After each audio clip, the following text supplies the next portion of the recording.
Oduu gaddaa guyyaa irraa kana haati warraa gootichaa fi onnataa Oromoo nama jabaa Oromoo kan ta'e obbo Dinquu Dayyaasaa Birraa jalaatii haati warraa isaanii haati ijoollee isaanii du'aan addunyaa kanarraa darbaniiti kan isaan jiran jechuudha. Akkam jirtu jaallatamoo kabajamoo hordoftoota maatii chaanaalii Oromiyaa Star hundi keessan bakka jirtanitti nageenya keenya kabajaa fi jaalalaa isinaa qaqqabu isiniin jecha guyyaa irraa kana oduu gaddaa kana yeroo isinitti himnu gadda guddaatiinidha. Egaa haati warraa gootichaa fi onnataa nama jabaa Oromoo kan ta'e Dinquu Dayyaasaa Birraa jalaatii kan boqotan yeroo ta'u guyyaa irraa kana immoo sirni geggeessaa yookaan sirni awwaalchaa isaanii geggeeffameeti kan inni jiru.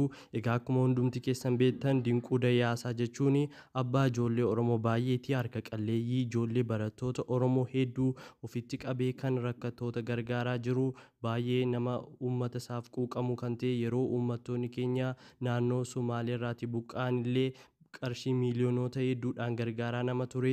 Barattoota Oromoo yuunivarsiitii irraa sababa dhiibbaa siyaasaa garaagaraatiin ari'aman illee ofitti qabuudhaan yuunivarsiitii Rift Vaaliitti barsiisaa kan turedha.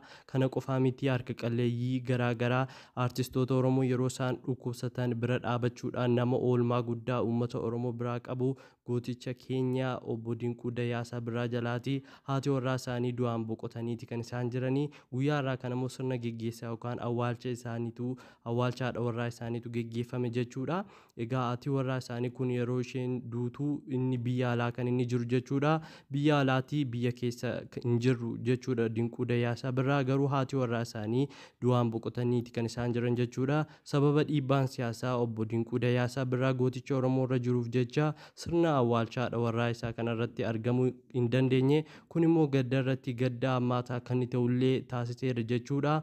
Egaa maatii fi akkasumallee ijoolleen obbo Dinquu Dayyaasaa Birraa maatiin namni kun jalaa duute hunduma isaaniifiyyuu jajjabina hawwaa. Egaa nunis karaa chaanaalii Oromiyaa Staariin gadda guddaa nutti dhagahame gamanumaan ibsannaa. Jajjabaadhaa, Waaqayyo si wajjin haa ta'u isiniin jenna. Guyyaa irraa kana oduu isinitti himuudhaaf kan dhufne kanuma fakkaata. Hanga xumuraatiin hordofuu keessaniif ulfaadhaa kabajamaa isiniin jecha. Yeroo biraa viidiyoo kan biraan hanga walitti deebinuttuu nagaan nuuf turaa isiniin jenna. Galatooma.